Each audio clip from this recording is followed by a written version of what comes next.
Почитувани, добра вечер. Живееме во време кога имаме повеќе информации од кога било, а помалку мир. Повеќе контакти, а помалку блискост. Повеќе слобода, а повеќе збунетост. Младите денес растат со телефонот в рака, со амбиции до небо, со притисоци од сите страни, да бидат успешни, убави, продуктивни, гласни. А некако најтешко им е да бидат тивки. Вечерва зборуваме за верата, ама не како традиција, туку како реалност. Не како обичај, туку како избор. Мој гостин е отец Антонио Апостоловски од Соборниот храм во Скопје, млад свештеник, школуван во Русија, човек за кого вела дека знае да зборува со младите без да им држи лекции. Гледајте не, следува многу интересна емисија.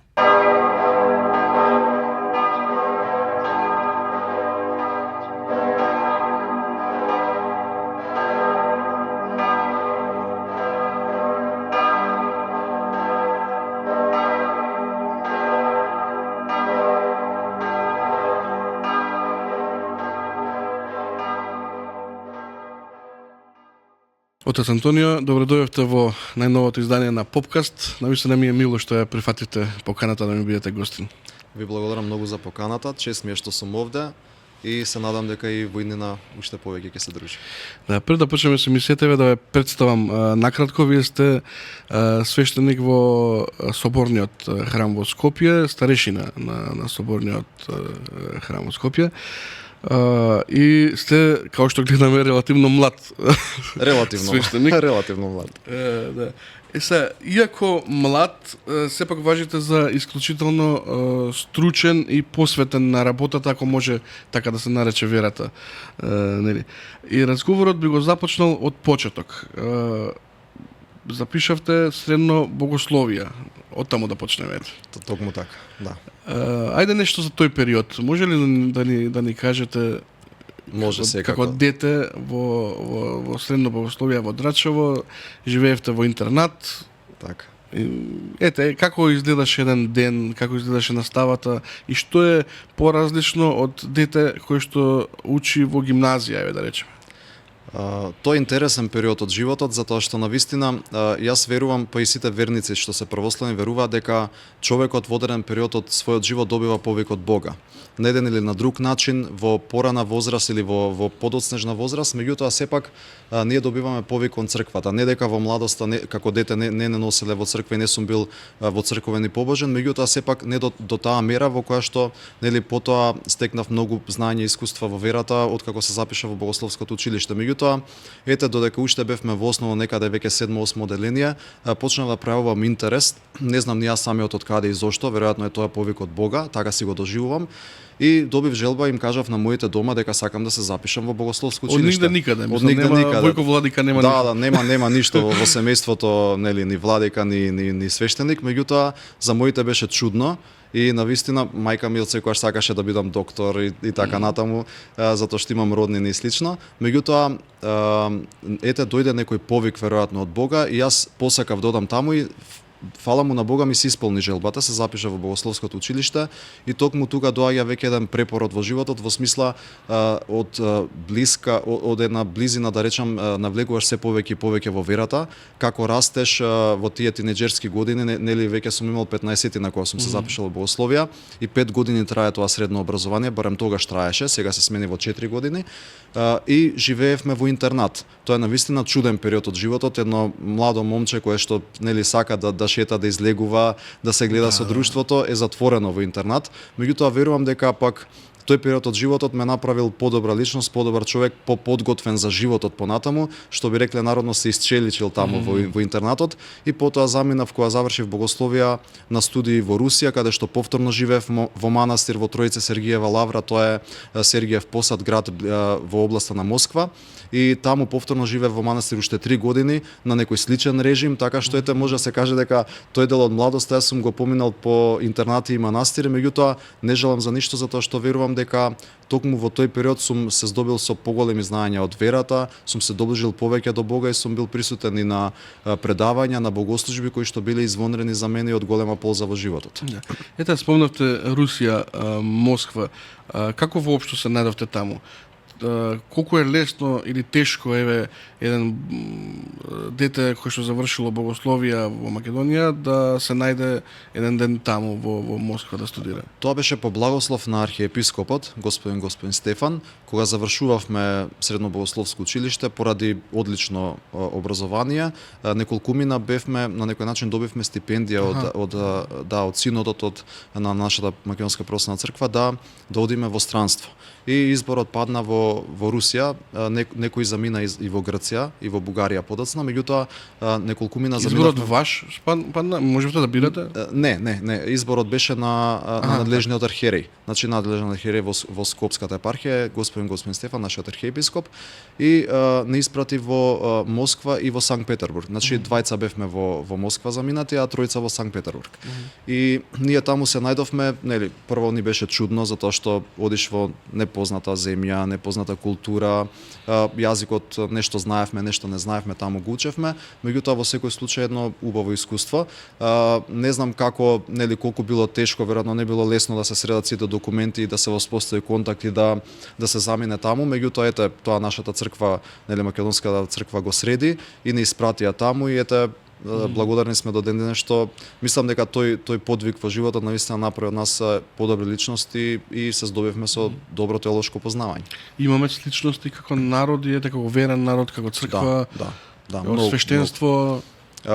Има и сличности и разлики, меѓутоа имаме многу сличности бидејќи сепак се словенски народ како нас и јазикот на некој начин не врзува затоа што е многу сличен јазикот, потекнува од старословенскиот јазик, се богослужи таму на црковнословенски јазик како што е и кај нас, предавањата, нели, се многу слични, едноставно менталитетот на народот се разликува во одредена мера, но во секој случај е многу сличен народ на нашиот. Имаме многу традиции исти, во секој случај верата е иста, нели, како и да е, богослужбите се исти, така што во тој поглед немавме некој проблем. Во секој случај мислам дека многу сличности имаме со нив и како и да е се добива убаво огромно искуство за во животот понатаму. Добро, освен тоа што верувам дека ви студело во Москва. Многу. Што е тоа што таму можевте да го научите, а тука не би го научиле доколку останевте? Предноста е пред се што се учи нов јазик. Значи тука да сум останал немало никогаш рускиот да го научам. Понатаму се здобиваш со повеќе познанства кои што понатаму во животот остануваат, значи студентите кои што ми биле колеги таму, некои од професорите до денес имам контакт со нив и така натаму. Потоа откако нели добивме пред неколку години томос или бевме признати од Руската православна црква, почнаа некои патувања во смисла нели доаѓаат нивни верници тука, наши одат таму и така натаму, имаме некакви контакти, блиски средби и сето тоа е убаво за нели народите да се зближуваат, а и православни браќа да си живеат еден со друг, во смисла да се сретнуваат и да се дискутираат на слични теми. Добро, вашите студии во Русија беа во периодот кога пред томосот да го добиеме. Од период од 2009 до 2012 година. А како русите се однесуваа кон вас како кон расхолници? Многу добро, не. Немаше такви ситуации, особено пак од страна на професорите не прифатија многу добро, секогаш не гледаа како драги гости. Верувам дека можеби кај многумина од студентите било чудно, некои од нив можеби не гледале на таков начин како расколници слично, меѓутоа никој никогаш не ни укажал на тоа или пак не ни направил некоја ситуација во која што ние би се чувствувале како странци или би се почувствувале како расколници. Така што секогаш бевме добро, топло пречекани и сите услови кои што важеа за тамошните студенти важеа и за нас, значи бевме третирани многу добро и многу позитивно. Така. Потоа се враќате во Македонија и станувате професор на токму на богословија, средното училиште каде што всушност и потекнате. Сега одите на другата страна, нели, од катедрата. Токму така, да. Како беше да се работи со богослови се од другава страна? Многу добро искуство, затоа што многу работи кои што не ти чинеле како ученик, сега гледаш да ги поправиш од другата страна и да ги практикуваш. Во смисла, ако честопати сум се лутал на моите професори во тогашно време за некои работи, за некои ситуации, гледав јас да ги сменам колку што можам како индивидуа и да ги применам на учениците. Имав предвид дека тие се луѓе кои што се во тинеџерска возраст. Имав предвид дека јас сум блиску со годините до нив, затоа што релативно млад почнав во богословија, на 22 години станав професор и тие ме чувствуваа како близок другар, не гледаа во мене како некој страшен професор кој што денес ќе го испраша и ќе му стави единица и така натаму, туку едноставно човек во кој што ќе препознаат љубов, ќе препознаат вера, ќе препознаат разбирање за нивните проблеми. Често пати сум трошел минути и часови за некој ученик да го посоветувам, да му покажам грижа и внимание, затоа што секој во тој период има проблеми во животот, на крајот на криштата во затворен простор е постојано, не може да излезе, а сака да се види со девојка, со другари и така натаму. И едноставно им треба разбирање, им треба поддршка, поттик, мотивација за да продолжат понатаму со учењето. Така што се надам дека таа личност ја пронајдува во мене како нивни професор. Добро, кога ги земеме, ако направиме споредба на тие деца од вашата генерација, вклучително и вас, и овие сега денешниве, има ли разлика? Какви Да, има разлика, затоа што верувам дека тоа е резултат на промената на генерациите. Значи, секое време си носи некои нови работи. Ние кога учевме, се уште немаше мобилни телефони, немаше интернет, можеби некои работи ни беа поинтересни. Ние често пати игравме фудбал, кошарка, се занимавме со спорт, со пинг-понг, така го пополнувавме слободното време, додека пак сега во денешно време децата поправо би седеле на телефоните, на интернет или видео игри би играле, отколку да излезат надвор и да поиграат со топка. Добро, познавајќи строгоста која што владее таму на богословија, дозволени се сега телефони, видеоигри? Телефоните се дозволени во слободно време, додека пак на часови не. Ние уште пред неколку години додека бев таму професор, се одлучи на наставничкиот совет да се укинат воопшто телефоните на часови, беа забранети, учениците не смеа да ги носат воопшто во училница. Така што започнавме со тоа со цел да го зголемиме нивното внимание на предавањата на часовите. Затоа што навистина некој може да се задлабочи во телефонот под клупа и да не внимава на тоа професорот што го раскажува, меѓутоа тоа верувам дека вроди со плод, а пак во слободното време подоцна во текот на денот кога тие може да бидат во своите соби, во дворот или да прошетаат некаде, нормално дека може да си користат телефони како и секој друго дете. Меѓутоа сепак мора да се внимава, тука има многу работи кои што сметаат или пречат во нивното внимание со интернетот и така. Вие веќе не сте професор, нели таму, но сепак веќе побарам ваше лично мислење како свештеник. Сметате ли дека можеби е потребно малце да се олабават работите на богословија? Затоа што веќе што гледаме низ годините, неколку години наназад, се помалку и помалку деца се запишуваат во средно богословско. Сметам дека треба да се прават промени. Строгоста е тоа што ги отфрла, што ги оддалечува. Сега на денешно дете да му кажеш дека ќе седи во интернат и не би го прифатил така лесно, да. И нам ни беше тешко. Јас сум имал ноќи кога сум плачел во кревет сам, не можам да одам кај мама и тато, нема кој да те утеши, па некако солзите се таа утеха која што наоѓаш, меѓутоа сметам дека треба да се прават промени и како ученик и како професор тоа го сметав и до ден денес го сметам, затоа што не можеме да се водиме со застарени правила и со застарени некои начини на живење и функционирање, и слава му и фала му на Бога што во денешно време синодот на нашата црква прави веќе некои промени, како што спомнав и во почетокот на нашиот разговор, веќе се врати на 4 годишно образование богословијата, им се даде излез на децата секојдневно да можат да излегуваат, да се извршат некои потреби што ги имаат приватни, потоа поголема слобода на некој начин и порелаксиран однос од страна на професорите кон учениците, така што сите тие работи мислам дека ќе влијаат позитивно на учениците во богословијата. А зошто се помал бројот, мислам дека многу фактори влијаат на тоа. Не е само режимот во училиштето, туку и воспитанието на децата од дома, колку добро родителите ги воспитуваат децата во духот на православната вера, колку од тие родители или колкав процент на родителите би го пратиле своето дете во интернат. Сега се нашите дечиња во денешно време многу помазени, да бидеме реални. Значи, јас зборувам отворено, искрено, секогаш и со моите врсници, и со постарите, и со помладите, и сметам дека многу повеќе ги мазиме нашите деца отколку што тоа било во наше време.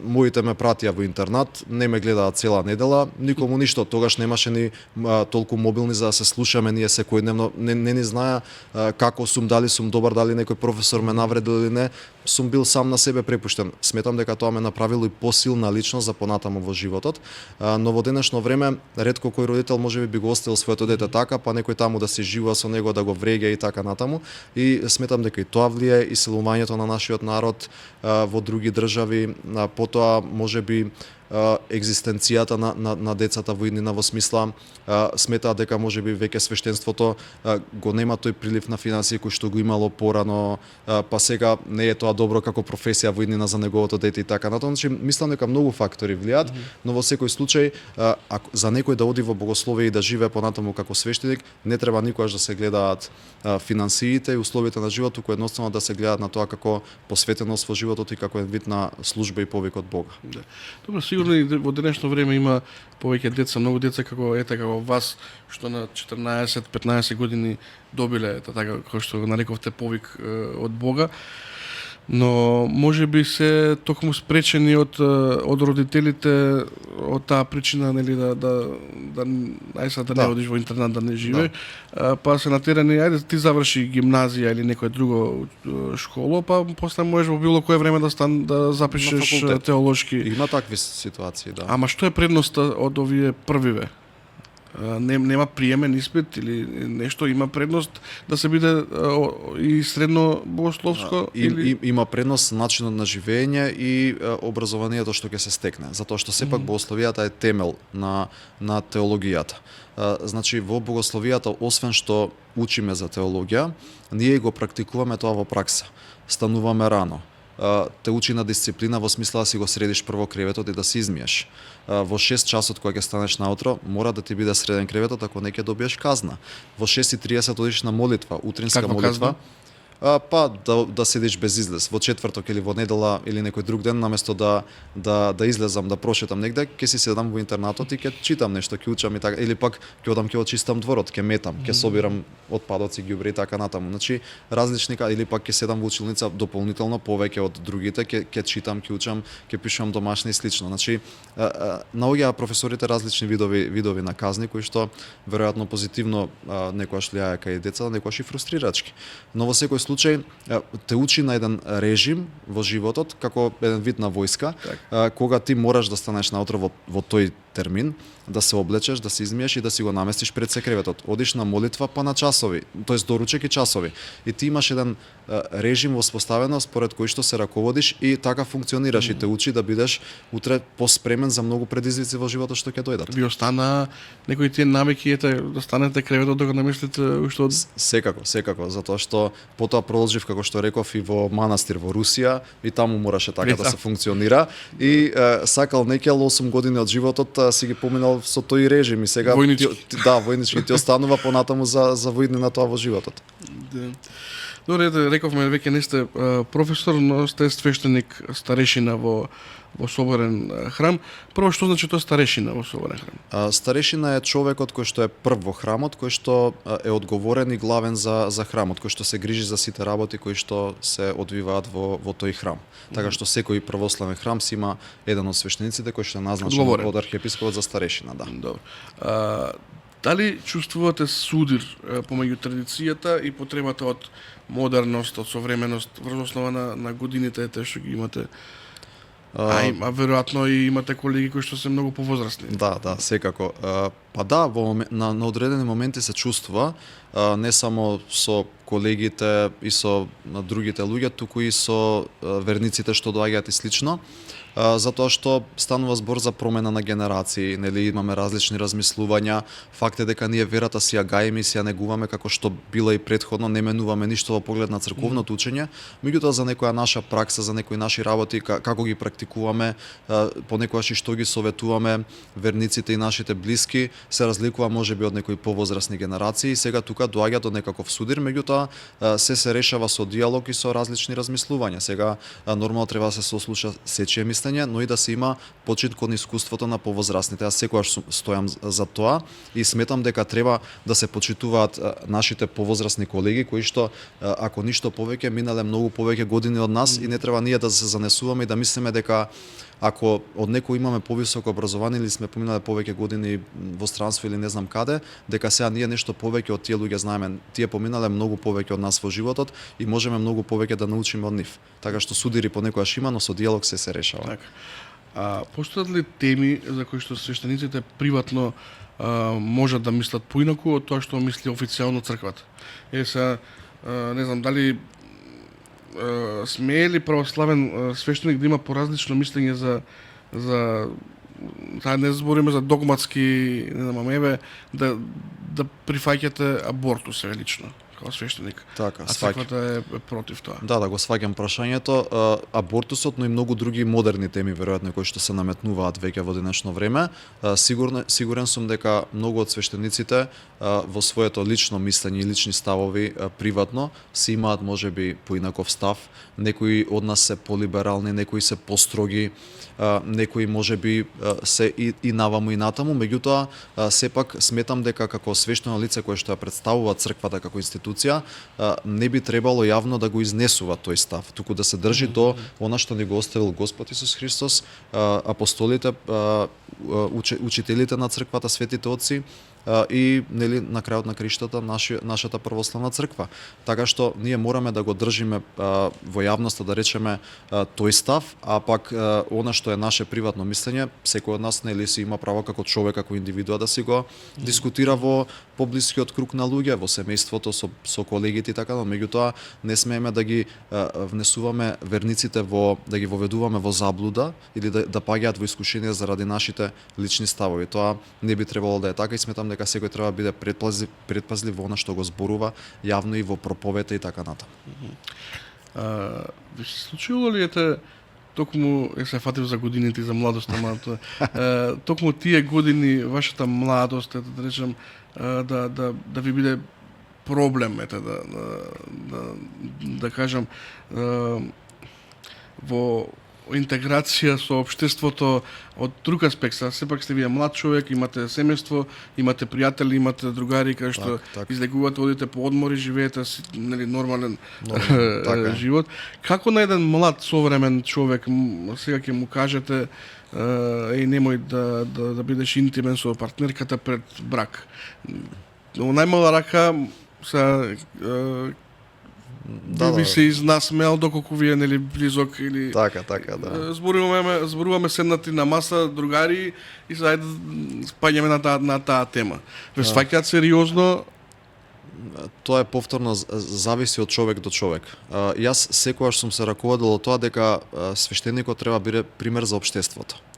Ако е пример за општеството, за поширокиот круг, треба да биде и за потесниот круг. Како што рековте вие, за блиски пријатели, луѓе кои што се постојано секојдневно со нас, луѓе со кои што сме растеле, сите ние имаме другари од детството кои што нели потоа кога сме отишле во богословија, сме останале со нив во контакт, сме се дружели така и до ден денес. Имаме луѓе кои што и не толку веруваат и не се толку воцрковени како нас. Меѓутоа, сметам дека свештеникот со својот личен пример и со примерот што го даваат како православно семејство може многу да влијае врз сите нив. Во која смисла? Во позитивна смисла, затоа што јас ако пред луѓето, во јавност да речеме, се однесувам, се трудам да бидам како свештеник добар, нели смирен, да давам добри поуки, добра проповед и слично, а пак во приватноста сум за никаде. Во приватноста правам секакви други гревови кои што луѓето околу мене ги гледаат, тогаш ќе си речат како на старата поговорка, нели не гледај поп што прави, туку слушај што зборува. Значи само како проповед ќе остане како збор, а со дела ништо. Ние ако си ја негуваме верата, ако се трудиме да бидеме добри свештеници, добри пастири на нашиот народ, мораме и приватно тоа да го одржуваме и така натаму.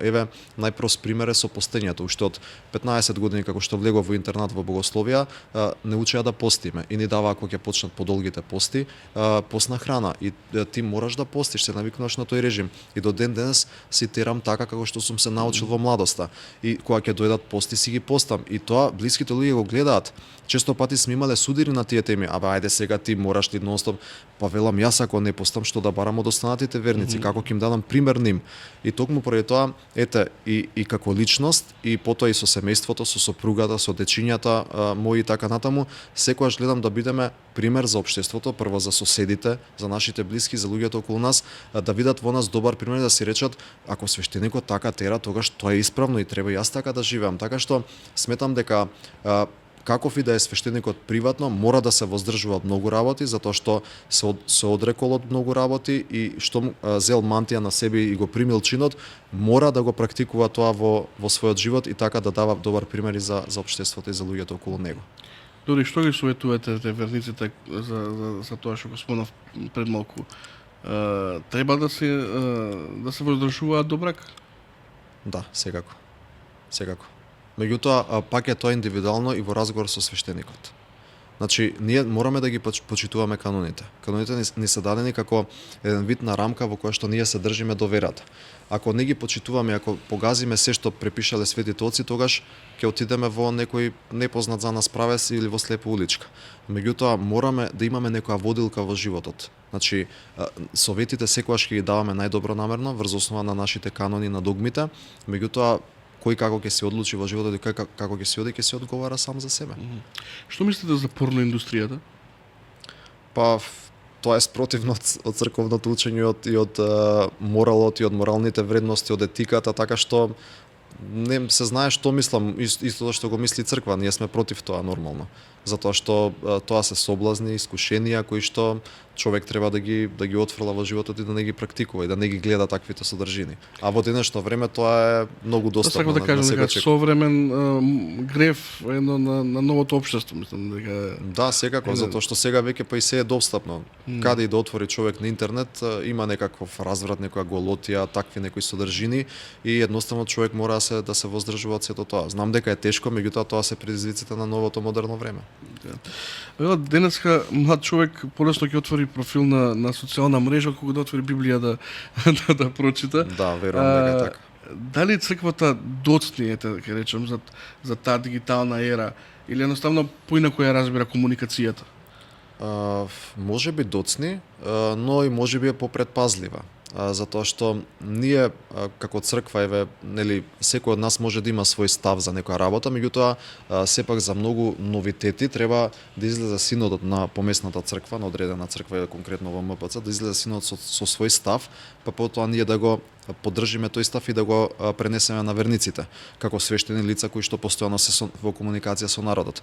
Меѓутоа, ако велиме дека доцниме, може би затоа што сепак за црквата се тоа нови работи со кои што порано не била соочена и за луѓето се нови работи, меѓутоа ние некако брзо проџвакуваме се во животот. Што и да дојде ново, ние го практикуваме, мислиме дека е тоа добро и модерно, дека сите така прават, конкретно многу работи доаѓаат од западот, ние ги прифаќаме како реалност, како нормални и велиме тоа е модерно, сите така прават, јас така ќе правам, додека пак црквата е веројатно попредпазлива и повнимателна и си го чува преданието од апостолите и од Христос до денешно време. Факт е дека се наоѓаме во една дигитална ера, свет на интернет, каде што се е лесно достапно, меѓутоа сето тоа мораме да го примениме и да го практикуваме, да биде во наша корис, во наша полза, затоа што и многу мудро Свети Василий Велики уште во 4 век велел, ние мораме да бидеме како верници слични на пчелите. Значи одиме од цвет на цвет, меѓутоа пчелата не го собира сето што ќе го најде на пат, туку она што е корисно и што е потребно за да произведе мед и за да живее. Така што и ние мораме да бидеме како пчелите, мудри и вредни, да се соочуваме со се што ни доаѓа во животот и во секојдневието, меѓутоа да го применуваме и практикуваме само што тоа е од полза за нас и за нашата душа. На крајот на краиштата, крајна цел на секој христијанин да си ја спаси својата душа. Ако ние прифатиме се што ни доаѓа и сето го примениме во животот, ние мораме да расудуваме за да не заминеме во погрешен правец. Или во најмала рака да не бидеме како мувите. Да, токму така. Да. Добре, ете, спомнав дигитализацијата и вклученоста на црквата во дигиталниот свет. Не велам дека треба нешто да измислуваме топла вода, се е смислено. Само треба да дзрнеме во дворот на соседот. Ете, ако ги видиме СПЦ, ако ја видиме БПЦ, ако ја видиме Грчката православна црква, се далеку понапредни на тоа поле, маркетинг поле. Така. Тоа значи дека не се доволно предпазливи, како што ние сме предпазливи? Не, во поглед на рекламација на црквата, во смисла наша застапеност како низ медиумите, нели и така натаму или во интернетот, тогаш ние доцниме. Мојата поента... Телевизија и радија. Да. Мојата поента беше за ставот на црквата за многу работи, затоа велам треба сме предпазливи кога изнесуваме став за нешто. Меѓутоа, кога зборуваме за наша рекламација, односно за проповедање кон верниците, пренос на богослужби и така натаму, тогаш доцниме во однос на нашите соседи. Јас се согласувам дека е така за жал, меѓутоа тоа го гледам низ призмата на тоа дека ние сме и помал народ и помала држава и со помали ресурси. Сега сите тие што ги спомнавте околу нас имаат поголеми ресурси, се побогати како народ и како црква, ние сме посиромашни. Меѓутоа ете, фала му на Бога што ете во денешно време има личности како што сте вие на пример и други новинари и така натаму што јавуваат интерес, не канат во емисии, ние треба да одиме да го прифатиме тој повик, да гостуваме и да ја шириме верата преку медиумите. И затоа велам дека она што го спомнав со пчелата, треба да бидеме секогаш на некој начин мудри и да го избереме од интернетот и од телевизијата она што ни е нам полезно. Во која смисла, ако имаме нели лоши содржини да ги отфрлиме, да ги примениме овие добрите, црквата да биде позастапена со својата проповед, со богослужбите и така натаму. Интернетот може да биде многу добро средство за да се пренесуваат сите тие поуки, сите тие работи да се објавуваат на интернет, да ги читаат луѓето, но сето тоа да биде нели во согласно со нашата вистинска вера, да не биде секој да пишува што ќе му текне, туку едноставно да се каже она што е во согласно со црковното учење. Така, се согласувам, но знаете, еве сега ќе ви кажем една ситуација во која што се најдов јас лично неодамна на трпеза на маса со мои пријатели, кои што доаѓаат од православен град, мислам. И паднавме на муабет за ова што го правам за попкастов и ми велат, чекај Мартин, овие што ти гостуваат се православни свештеници и владици? До таму е дојдена работата, не ги омалуважувам пријателите, ама до таму е дојдена работата што до толку не сме информирани да не можеме да препознаеме, да не си ги препознаеме владиците наши, што не е случај во соседството и покрај тоа што сме мала држава. Јасно, така. Мислам дека мерливоста во тоа дали сме ние мала држава или не во ресурсите, и со малку ресурси може да се направи. Да, ако се сака, се може. Така што критиката е... Да, можеби медиумски не сме толку застапени, а треба повеќе да бидеме за народот да не препознава. Има многу фактори кои што влијаат за да дојде до такво мислење, меѓутоа па можеби од друга страна и во црковеноста на самите верници, на самиот народ е помала, треба да биде поголема. Така што на многу полиња треба да се работи обострано, нели од страна на народот, од негов аспект, но и од аспект на црквата како МПЦ, за да бидеме поблиски до верниците. Ние како свештеници секогаш се трудиме тоа да го правиме и да го практикуваме, меѓутоа веројатно треба уште поголем труд да се вложи и да се дојде до поголема, нели, Како е за литургиите во соборниот храм со посетеност со верници? Сметам дека во последниве години е многу подобра ситуацијата за разлика од порано. Тоа е благодарение веројатно на многу фактори, меѓутоа ете и тоа што се служи секојдневно кај нас литургија е многу позитивна работа, затоа што во соборниот храм буквално секој ден има литургија. Нешто што во другите цркви го нема. Баш еден вторник таму на литургија имаше 6 или 7 луѓе. Да, затоа што е работен ден. Меѓутоа дојдете во недела или на празник и видите дека е преполна црквата. Така? И ние причествуваме по половина час. Така што тоа е факт дека има многу верници. Фала му на Бога, има и многу млади луѓе со семејства, со дечиња кои што доаѓаат. Така што ете, фала му на Бога, во неделите и во празниците ни е преполна црквата. Нормално во работни денови не може да очекуваме голема бројка, секој си има уврски, одат луѓето на работа и така натаму. Да, меѓутоа во секој случај е многу подобра ситуацијата од порано. Така. Многу млади велат верувам во Бог, ама не во институцијата, не во црквата, не ги предпочитам поповите. Што им одговарате вие лично на тие луѓе кои што ја одвојуваат верата од црквата? Може ли едното без другото? Не може. А веднаш им одговарам дека ние не одиме во црква заради попот, туку заради верата во Бог. Заради Бог одиме и заради себе си. Факт е дека секаде може да се сретнат лоши примери. Јас и во некоја државна институција кога одам, некој на шалтер може толку да ме изнервира што нели сакам да кажам добивам лоша услуга. Тоа може да се случи и кај адвокат, и кај доктор, и во маркет, и било каде. Сакам да кажам дека во секоја професија имаме лоши, добри примери. Може да го пријавиш и тој да биде санкциониран. Тоа се случува во црквата? Така, па може има луѓе кои што се жалат од одредени свештеници, па потоа има санкции и така натаму. Така што едноставно не треба луѓето да се разочаруваат од свештенството, бидејќи ние пред се сме луѓе. Ние не сме совршени. Секој си има свои мани, секој си има и свои доблести. Едноставно, низ историјата на црквата, ако гледаме нели хронолошки, секогаш имало и добри и лоши примери, па зошто се свикувале тие вселенски собори, помесни собори, зошто имаме луѓе на кои што е фрлана анатема, а дури биле и членови на клирот. Значи едноставно секогаш може да се најде и добар и лош пример. Едноставно тоа е човечка слабост. Па и кај апостолите имаме и добар и лош пример. Јуда го предаде Господ Исус Христос, а цело време беше до него, ги слушаше неговите проповеди. Зошто тој отпадна од него? Едноставно, тоа е човечката слабост. Затоа и покојниот српски патриарх Павле имаше една многу добра изрека која што јас честопати им повторувам на верниците, вели не спасува нас местото на кое што се наоѓаме, туку нашата вера, затоа што вели и Јуда беше постојано до изворот на животот до Христос, но на крај падна од него, едноставно не успеа да се додржи. А пак од друга страна свети апостол Петар и свети апостол Павле па дадоа одличен пример како да се биде вистински следбеник Христов. Така што едноставно кај свештеникот може да се најдат слабости, но тоа не е причина ние да не одиме во црква. Црквата е институција која што не е оставена од самиот Господ Исус Христос. Тој ја основа, тој ја оформи, тој е глава на црквата, неговите апостоли ја ширеа несекаде низ тогашниот познат свет и до денешно време свештениците ја шират, проповедаат, крштеваат луѓе така натаму. И едноставно ние да го слушаме она што не се предава како Христово слово, како Христова наука и тоа да го прифаќаме и да го применуваме во животот. Сега ако некој свештеник сгрешил, тоа си е негов личен грев, но да не се соблазнуваме од тоа и заради неговата слабост и гревови да не одиме ние во црква, затоа што одиме заради Христос и заради самите себе. Така.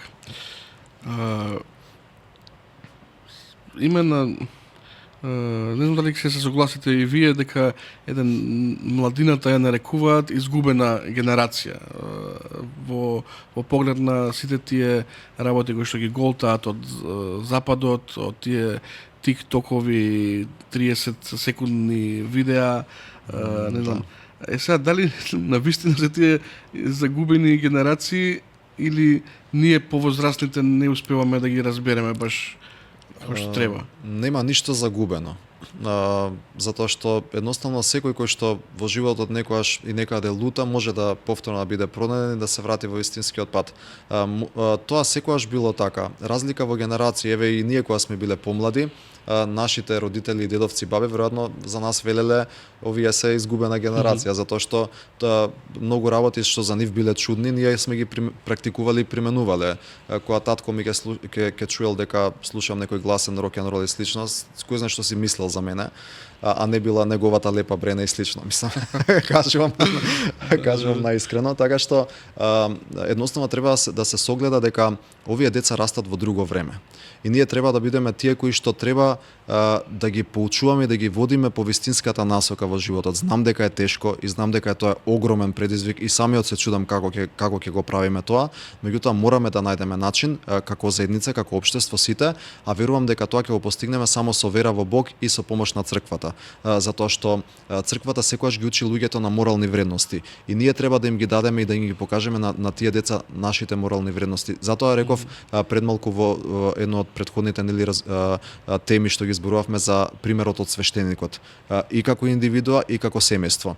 Ако свештеникот и ако ние како повозрасни даваме на помладите добар пример, тогаш многу од тие млади ќе се угледаат на нас. Ќе си речат, чекај сега, види го овој како живее. Значи, ако може така да се функционира, веројатно можам и јас. Така што секогаш личниот пример е многу добар како поука. А како најбезболно да им објасните на тие млади деца сега дека вредноста на човекот не се мери во пари и во статуси, во лајкови на Facebook? Многу тешко. А да не ве сватат погрешно? Многу тешко. Верувам дека е многу тешко, затоа што некако секогаш и секаде се дава акцент само на материјалното. сите се угледуваат на некои инфлуенсери кои што споделуваат како шетаат негде на екзотични места. Мислам, човек кога ќе го погледне тоа и самиот посакува нешто такво, нели? Тоа е човечката слабост. Секогаш човекот тој грев уште од дамнешни времиња е присутен кај човекот, тоа го нарекуваме во црквата сребролюбие. Човекот да тежне по финанси, по пари и така натаму. Ама во последно време како да е многу тоа истакнато. Многу истакнато, таа се согласувам. Затоа ќе кажам еден пример од Евангелието каде што Господ Исус Христос не случајно го пишал тоа апостолот, вели дојде кај Христос еден млад човек кој што ги следел заповедите Божи, практикувал се, одел и во храмот и така натаму, но вели му се обраќа на Христос и му вели: учителе е добар, што да направам за да имам живот вечен? А тој бил имотен човек, имал многу пари. И Христос му вели: оди, раздај го својот имот на сиромаси и следи ме мене. И тогаш вели човекот се натажи и си замина зашто беше многу богат. Значи не можел да се откаже од сето тоа што го имал стекнал во животот, а да го следи Христос. И тој човек заминува во пропаст. Затоа што сето она што е материјално, ние го оставаме овде на овој свет. Ништо не носиме со себе таму кога ќе се преселиме, нели, пред Бога. И затоа и во многу од тие молитви и стихири што ги пееме на чинот на погребение се вели дека залудно човекот се потресува во овој свет и залудно тежне кон материјални средства, затоа што и богатиот и сиромавиот и сите заминуваат на едно место. Еден ден ќе дадеме сите одговор пред Бога и затоа треба да се трудиме тој да биде соодветен со она што се барало од нас во животот. Треба да сватиме дека ние со материјалното ништо не постигнуваме. Човек тоа го разбира веројатно кога ќе му се случи некоја лична трагедија во животот, кога ќе го нападне некоја болест, лани што не се случи ова за жал со кочани и така натаму, тогаш и за Велиден беа преполни храмовите. Веројатно видеа луѓето дека пак наоѓаат некаква утеха во верата и надежта е во Бога. И не треба да дозволиме да не се случуваат такви работи за ние да сватиме дека не е се во материјалното. Веројатно мора многу да им зборуваме на младите, многу да им укажуваме, многу да ги советуваме и некако да најдеме некој начин како сето тоа да биде подоставно до нив. Ако не сакаат да читаат книги и Библија, па еве на интернет тоа да им го прикажуваме. Како што рековме претходно, дека може многу од интернетот и од телевизијата да се научат добри работи, корисни работи, ако се позастапени и црквата и свештениците и така натаму, да им се укажува дека не е се во материјалното, туку сепак верата е водилка во животот. Така. Би сега да зборуваме малку и за исповетта. Има луѓе кои што едноставно не сакаат да се исповедаат кај свештеник затоа што чувствуваат срам некаков или страф или не знам како да го наречам тоа. Ајде објаснете ни како се руши таа бариера или наједноставно, најпластично, ако не ви е проблем, да им објасните на младите, на оние кои што не знаат како изгледа тој процес. Така.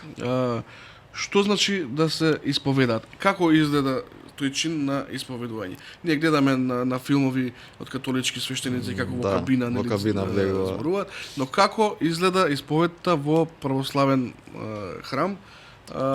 Што се случува? Каде стои верникот, каде стои свештеникот, што прави верникот, што прави свештеникот и од каде почнува да зборува и што зборува верникот? Да, ќе кажам уште од самиот почеток дека навистина е на човекот му е срам кога доаѓа прв пат на исповед. Тоа јас сум го доживел, ете од лично искуство, нели уште во богословија првата исповед ми била таму. Кога почнувавме со постење, имавме исповед, доаѓаа постари свештеници пред кои што ние се исповедавме. И првиот чин секогаш е некако непријатен, срам и така натаму, меѓутоа со текот на времето човек се навикнува бидејќи во животот се е навика. Така што едноставно со исповетта ние раѓаме еден чин во нас еден чин на покаяние и тоа е всушност светата тајна покаяние, затоа и ние се исповедаме бидејќи човекот со крштенијето, кога ќе се крсти, се ослободува според нашето верување од првородниот грев што го наследуваме од Адам и Ева. Меѓутоа понатаму во животот факт е дека човекот греши и бидејќи крштенијето повторно не се повторува во животот, ни е дадена од црквата исповета како чин на покаяние во кој што ние се очистуваме од нашите греови. Бидејќи ние немаме друг начин, мораме да се исповедаме. За поздравување тоа што приметувам во последно време дека се повеќе луѓе доаѓаат на исповед и има и многу млади луѓе кои што доаѓаат на исповед, слушаат за тоа дека има таков чин во црквата и си велат чекај да видам што е тоа и да пробам.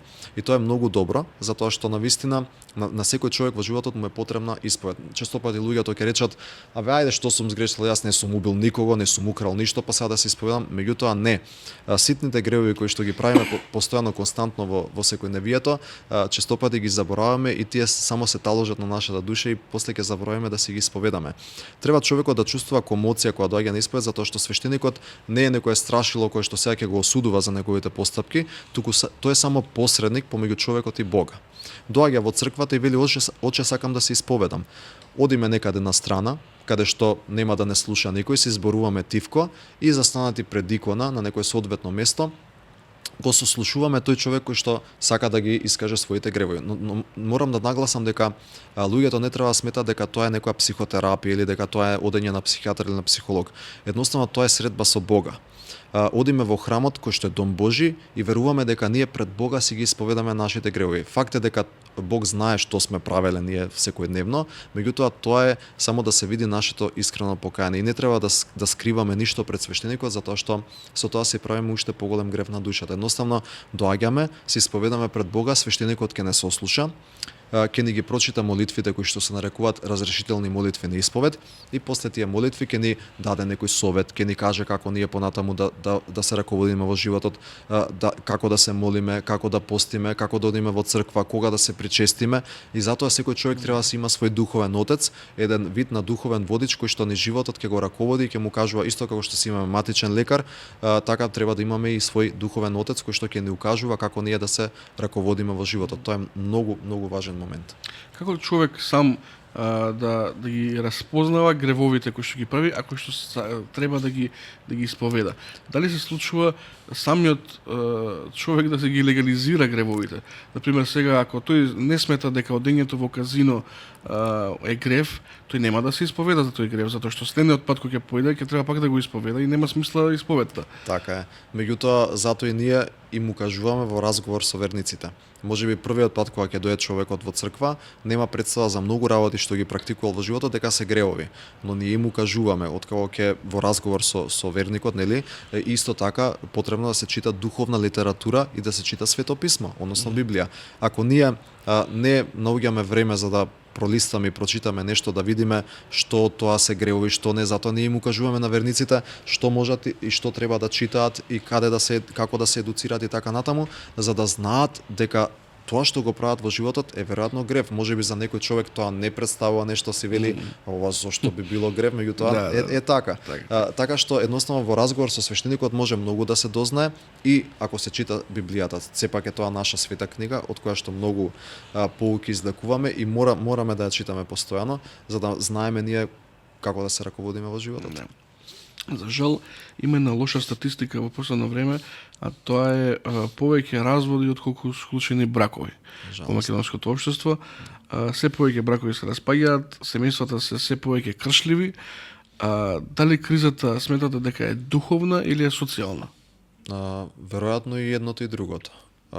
Затоа што веројатно во времето во кое што се наоѓаме, сега јас од моја гледна точка така си размислувам, луѓето се помалку сакаат обврски, се помалку сакаат да се врзат со некого, го одолговлекуваат времето кога ќе стапат во брак, се чека се повеќе во подоцнежна возраст, го одолговлекуваат времето кога треба да се има дечиња. Кариерата е пред се, тежнењето повторно за материјалното, за комоција и така натаму.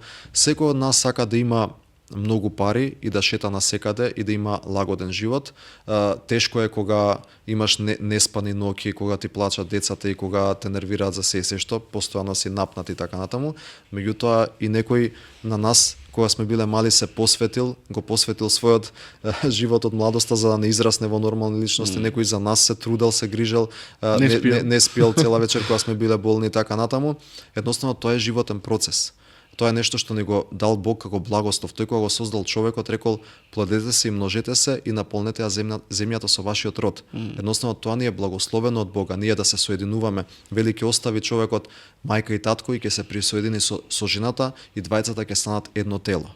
Тоа е од Бога дадено и благословено и нормално е човекот да се соедини со жената, да стапи во брак, да се имаат дечиња и да се живеа таков живот. Знам дека секој сака да успее во животот, да гради кариера и така натаму, меѓутоа едното не го попречува другото. Често пати луѓето знаат да кажат па тешко ми е сега, нели, има најразлични ситуации во животот, ги сваќам и нив, меѓутоа сепак мора да се најде некој начин како да се практикува и едното и другото. Значи да бидеме успешни и во професијата и во кариерата, но да не го запоставиме и семејството. Ако си ја сретнал вистинската личност во младоста, зошто да не се ожениш, омажиш, да си имаш дечиња, да се грижиш за нив, бидејќи кога ќе добие човек деца заборава на се претходно во животот. Еве, јас од лично искуство, бидејќи имам 3 мали дечиња дома, сите мои претходни успеси, дипломи, се што сум постигнал во животот, сум го заборавил и сваќам дека тоа ми е најголема радост и најголем успех во животот, но и најголем предизвик е да се биде родител. Тоа е многу тешко. Да, одговорност голема и затоа на почетокот реков, веројатно бегањето од одговорност е една од најголемите причини, бидејќи сакаме да си имаме комоција, не сакаме да се грижиме за децата, полесно ми е да си се шетам, да излегувам со другарите, со познаниците и така натаму, и кога ќе дое ред да се чуваат деца, да се остават кај баби, дедовци и така натаму, да ги чуваат тие, да се грижат. Тие се грижеле за нас кога им било нивно време. Сега треба ние да се грижиме за нашите деца. Мораме да земеме одговорност, мораме да се носиме со предизвиците, а тоа ќе го постигнеме ако сме поблиски со Бога. Да. Исто така денешниот човек сака брзи решенија, оние инстант решенија, тропне така со прстите и да се направи чудо. Дали духовниот раст бара трпение што модерниот човек го нема едноставно? Да. Се помалку сме трпеливи. Да, бара многу трпение. Тие инстант решенија воопшто не се пожелни. Ја често пати на луѓето кога доаѓаат во црква ми кажуваат некои проблеми или пак се исповедаат кај мене, им велам, ние свештениците немаме магично стапче со кое што ќе замавнеме сега и ќе ти се решат сите проблеми во животот. Или немој да мислиш дека ако еднаш си се исповедал и си се причестил, сега магично Господ ќе ти ги реши работите. Христос нигде не вели во своите проповеди дека оние кои што го следат неговото слово и доаѓаат во црква, дека ќе им биде се розе во животот и дека ќе им тече мед и млеко.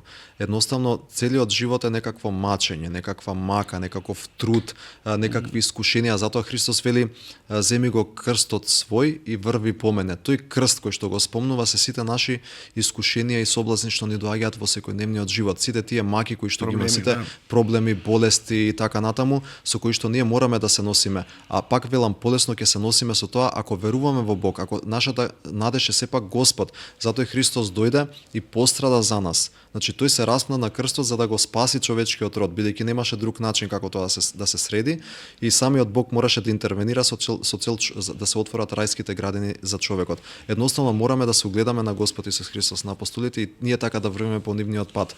Ако ги почитуваме заповедите, тогаш ќе се најдат и решенија во животот за искушенијата. Знам дека не може да се среди се одеднаш преку ноќ, меѓутоа ако човекот повеќе се воцрковува, си чита Свето писмо, си оди на исповед, си пости, оди да се причестува, затоа што причеста во црквата што имаме на литургијата е сепак примање во себе на телото и крвта Христови. Веруваме дека е тоа така и ако ние се соединуваме со Бог, тогаш што може да биде за нас повозвишено во животот. Едноставно да го имаме Христос како идеал и ние да веруваме дека со Божја помош и со Божја промисла, што повеќе се оддаваме на Божјата промисла, поубаво ќе ни биде во животот. Ќе сватиме дека се што доаѓа од Бога и ќе го примаме тоа и мораме да имаме трпение. Значи трпението едноставно е потребно затоа што без трпение ништо не може да постигнеме. Се е тоа тренинг во животот. Така. Уште еден голем проблем со кој што се соочуваме како општество, како држава е тоа што младите ни заминуваат во странство по подобар живот, по екзистенција, подобра работа. А сепак зборувајќи, нели, секој од нас имаме барем по еден, двајца блиски кои што се заминати некаде, чувствуваме дека се чувствуваат осамено, колку и да заработуваат, колку и да имаат угодности и сето тоа, сепак се сами далеку од дома. Како да ја зачуваат тие духовната стабилност кога се во таква ситуација, далеку од блиските, далеку од татковината?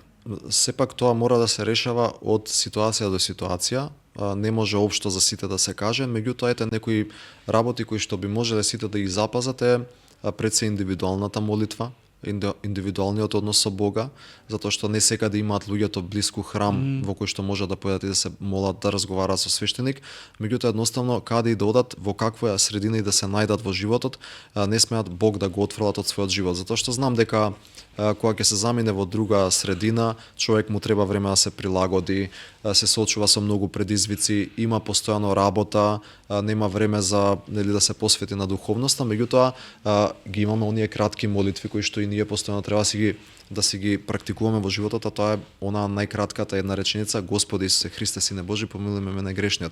Потоа си имаме Оче наш, молитви кои што навистина се многу практични и можеме секојдневно каде и да се наоѓаме да си ги кажуваме во себе си. Потоа исто така позитивно е што во многу земји во странство се појавуваат се повеќе и повеќе македонски црковни општини.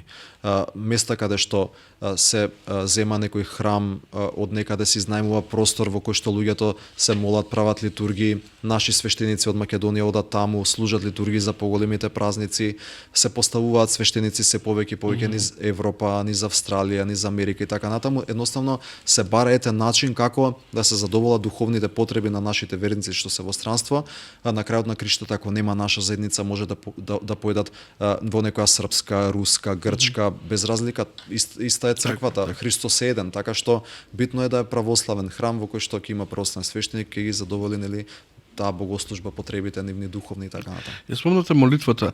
Може ли молитвата да делува и на најгласното место, да речеме дека сме Секако. тивко во себе си да се повторуваме дури на најгласниот концерт, дури на стадион или Може затоа што ние можеби во тој момент ќе почувствуваме некоја потреба за Бог или пак некаков страв во моментот ќе ни дојде или пак некоја непријатна ситуација и ние во себе си веднаш мораме да почнеме да се молиме.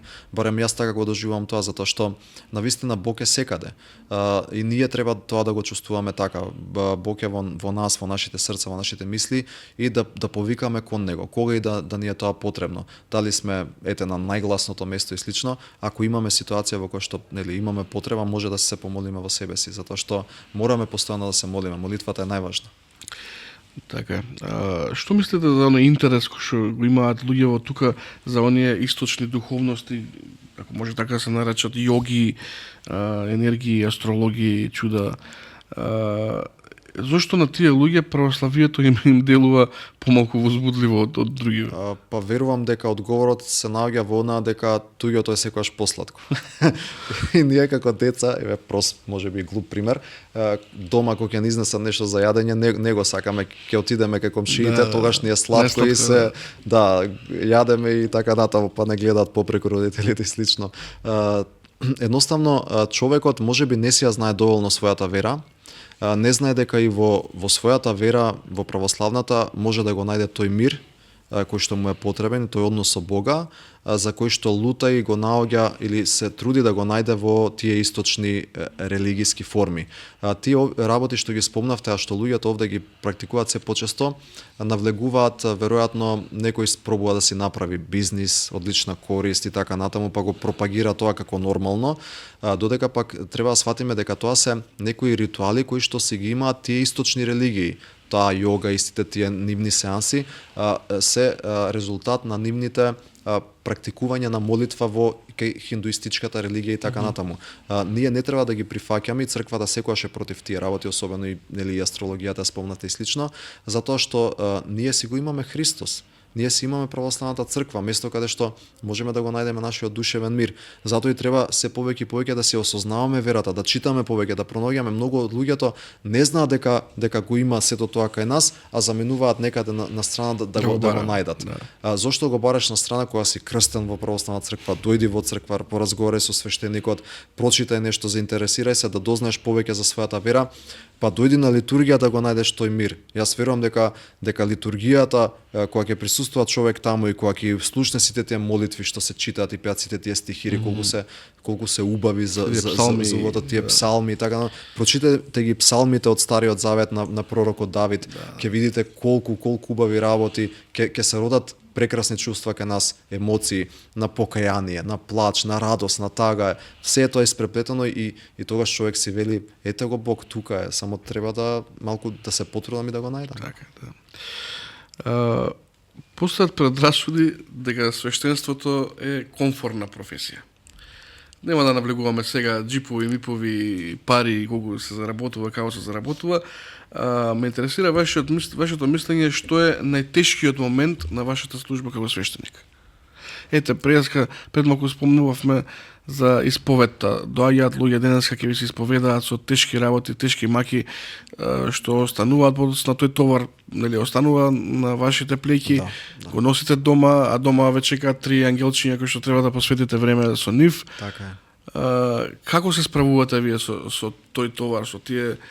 Нам ни е најлесно кога правиме радосни, убави чинови, како крштевка и венчавка, и кога служиме литургија, меѓутоа најтешко ни е, како што рековте, кога исповедаме, но и кога одиме на погребение, чин на погребување. Затоа што навистина тоа се моменти кои што се исполнети со таги, со маки и така натаму, а ние сме тие кои што мораме да пружиме утеха. Во текот на денот се случува да направам еден или два погреби, да исповедам неколку личности, чишто терет после јас го носам, во смисла колку и да не сакаш, тоа останува на тебе како последица.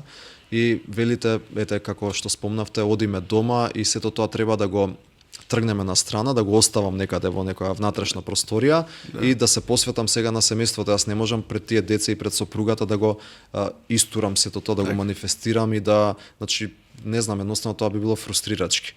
Едноставно, луѓето го гледаат само на дворешниот аспект на свештеничката служба и може би имало еден период, сега да не навлегуваме во тоа премногу, кога може би свештениците живееле покомодно. Јас не би рекол дека во денешно време се толку финансиски свештениците моќни и не знам каде се сите тие джипови кои што ги спомнуваат. Еве, јас возам Голф тројка кој што чини 3000-3500 евра, не е битно. Голф петка, извинете. Така што да не се фаќаме за материјалното, туку едноставно духовниот аспект е многу потежок. Свештеникот кога ќе замине таму пред Бога, нели, по смртта, ќе даде одговор за сето она што го правил овде на земјата. Значи забораваме често пати на тој духовен аспект. Потоа сите оние измешани чувства кои што ги спомнавме пред малку. Сега мораш ти да крштеваш и да венчаваш, да исповедаш некого, да одиш дома да причестиш болен, да му прочиташ молитва. Вчера имавме една ситуација со колегите, одевме на едно место каде што правевме освештение или чин, нели, што се прави со светова масло и се помазува болниот, му се читаат посебни молитви, евангелие и така натаму.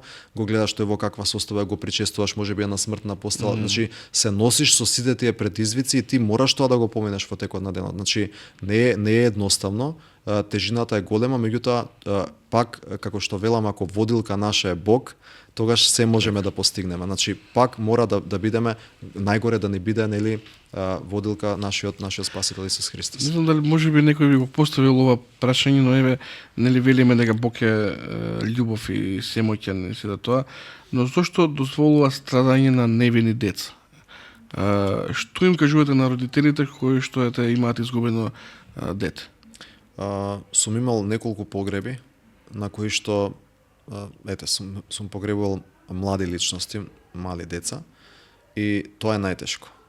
Најтешко е, меѓутоа луѓето после таа проповед која ќе ја кажам и тие зборови што ќе им ги пружам како утеха, некако се врзуваат со мене, па потоа доаѓаат во храмот и често пати се гледаме и разговараме. И некако влијае тоа врз нив. Зошто? Бидејќи во тие моменти на тага најсоодветно е да му се пружи некаков убав збор и некаква утеха и секогаш им велиме дека надежта е во Бог. Дека тоа е сепак една Божја промисла која што е за нас многу поголема и ние не можеме да ја разбереме како луѓе, бидејќи ние сме сепак обични луѓе кои што не можеме да ги сватиме Божите планови. Но секогаш велиме дека веројатно е тоа за нешто добро. Не знаеме што понатаму би следело во животот, што би било, зошто Господ така одлучил, некојаш не е можеби Божја промисла, можеби е човечка грешка и така натаму, или не знам што се може да биде, но сепак ние да извлечеме од тоа поука и да се трудиме да се носиме со предизвиците. Најтешко е тука да се пружи утеха, верувајте, меѓутоа тоа е за жал наша обврска и мораме да го направиме тоа. И сепак ги посочуваме местата од Библијата каде што Бог пружа некаква утеха, кажува дека Бог е Бог на живите, а не на мртвите, дека пред Бога нема мртви, туку едноставно човекот преминува во поинаква форма на постоење, затоа што и навистина е така, душата на човекот е вечна. Ние сме само патници во овој кираџи на овој свет. Доаѓаме, се раѓаме, ќе проживееме неколку години и заминуваме таму. И затоа е многу битно таму каков одговор ќе дадеме и така натаму. Така што едноставно човекот мора да свати дека кога тогаш ќе настапи тој момент, и сите велиме кога се тешиме нека оди само поред, меѓутоа не е секогаш така, Божјата промисла е поинаква, но сепак да се потрудиме да сватиме дека е веројатно тоа за некакво добро. Така. Значи, Антонио, зашто сме при крај со времето, Зарем веќе помина. Да, би можеле уште 3 пати по вака да си муабетиме. Ако треба да им упатите една порака на верниците, на гледачите кои што сега во моментов не гледаат, а имаат сомнежи во нив, што би им рекле без некои теолошки фрази сега, народски, што би им порачале? Јас секогаш кога се појавувам пред медиумите, се трудам да сум едноставен и да ме разберат сите. И да биде тоа некако најпрактично. Така што се надевам дека доколку послушаат барем дел од оние работи што ги зборувавме и дека цело време го посочувам Бог како водилка во животот, дека ќе сватат оти надежта секогаш е во Бог и во црквата.